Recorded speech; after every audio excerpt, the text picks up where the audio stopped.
So this is a Pitman arm from a White Rotary treadle.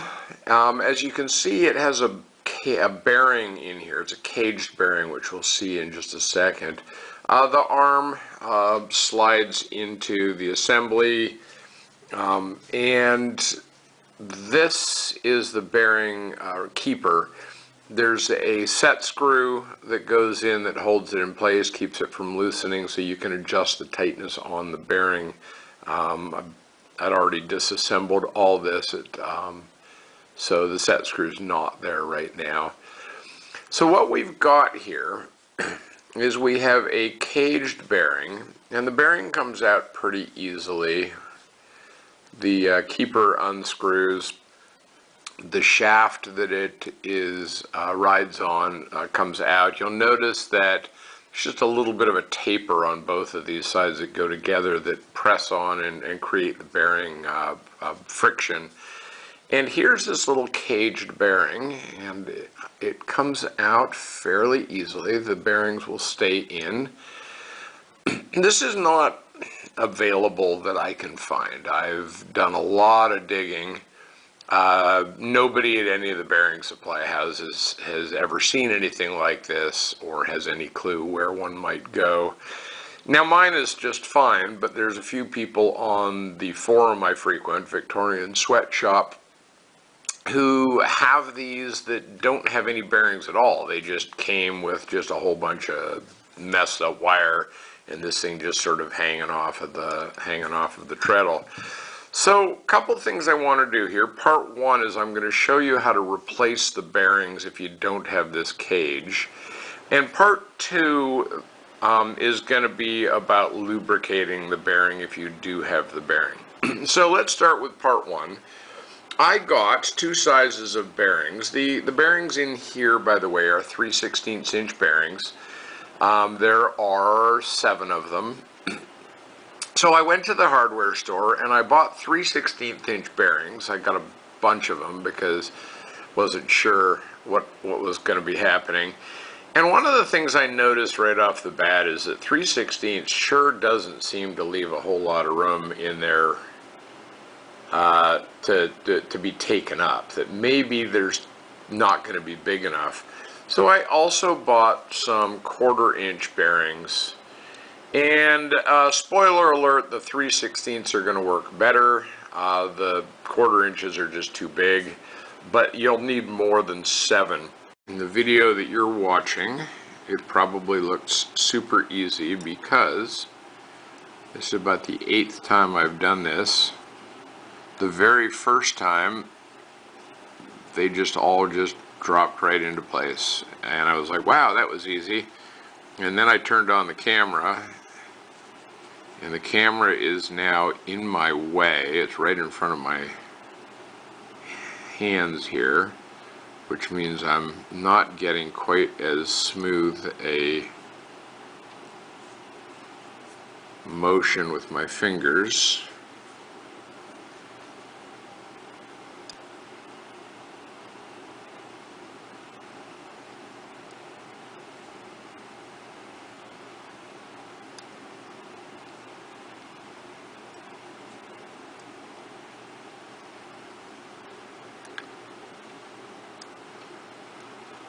So what we've got here is holding the shaft with my fingers.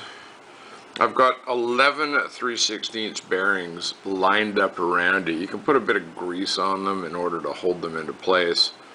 And now I'm going to probably drop them all. I'm going to thread the keeper into place. The bearings are not actually in yet. I'm sort of balancing up on the edge. There's a groove in the Pitman arm, and what I'm going to do once I get this keeper down a little bit, I'm going to try to lower the shaft just enough that the bearings will drop into that groove. And they are, whoops, one just popped out.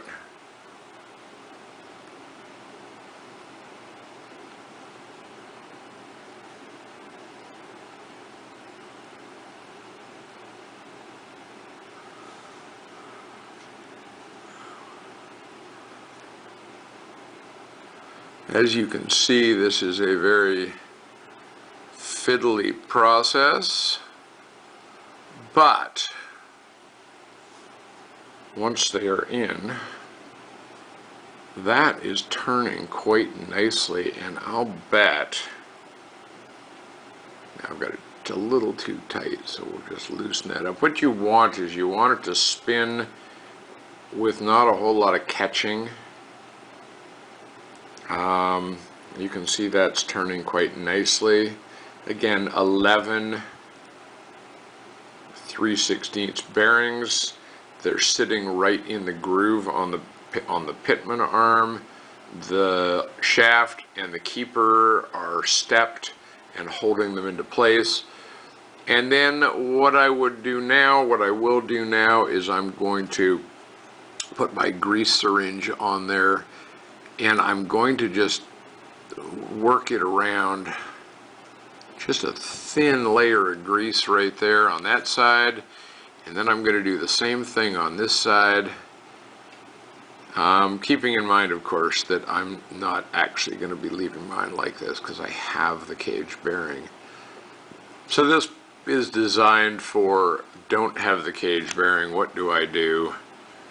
And then I just put my finger on there and run it around. Normally when I'm working with grease, I wear gloves, but trying to deal with these 3/16" bearings with gloves on would be a nightmare, and I've got a nice smooth turn there. I like this, and I think that this is a solution. Just again, you know, you can adjust the tension by turning this, loosen it a little bit. See, that's even smoother. I'd probably leave it right there and then put in the set screw, which I have out in the shed with the treadle. But you want it to turn smoothly. You don't want a whole lot of end play, because too much play and your bearings are going to fall out. Not enough play and you're grinding on the bearings, and you just have to end up replacing them. All right, so there you go. That's replacing the caged bearing that came with the White Rotary treadle Pitman arm. If you don't have the cage bearing because it has not been lubricated properly and has just been ground up or vanished, 11 3/16 bearings. Be patient, fiddle a lot, get them in there, and you'll have a nice replacement. We've rebuilt it. What if you have the bearing? The question is oil or grease. You don't typically oil bearings. If I had to guess, I've not seen a manual for this, but if I had to guess, I would say that it probably says to put a little sewing machine oil on it. I'm not a big fan of that for a bearing. So what we're going to do is we're going to slip this back into place. And the question is, can you grease this without taking it all apart, just for regular maintenance? And the answer is yeah, absolutely. So what I've got here is I'm just putting it back together just the way it would be in the sewing machine. Snugging this down. That spins nicely. I'd probably have it, yeah, no, that's about as tight as I would want it. You want it to spin freely. There's a little catching there right now, but that's because the bearings are dry. So what I'm going to do is I've got a little grease syringe here. This is actually for my M14 rifles, M14 type rifles. And what I'm going to do is I'm actually going to just put a little bit of grease right in there. And I'm going to rotate it a bit and rotate it a bit, and you can see, maybe you can see that when I rotate it, it's actually taking the grease with it. Now this is a pretty heavy grease. This is designed for a heavy-duty military rifle, and then of course the ones that I have are all the civilian variant M1As. And it's designed to really stick to the rifle so that it doesn't go flying off when you're shooting. And what I'm going to do is I'm going to come in from both sides, and you can use any grease. You can use automotive grease, would work fine. I would think bicycle bearing grease would probably be great. And I'm just rotating and rotating and rotating, and it's taking the grease with it. So now what I've got is I've got a little coating of grease all in there. I'm going to put my finger on it, spin it around, sort of force it in a little bit more.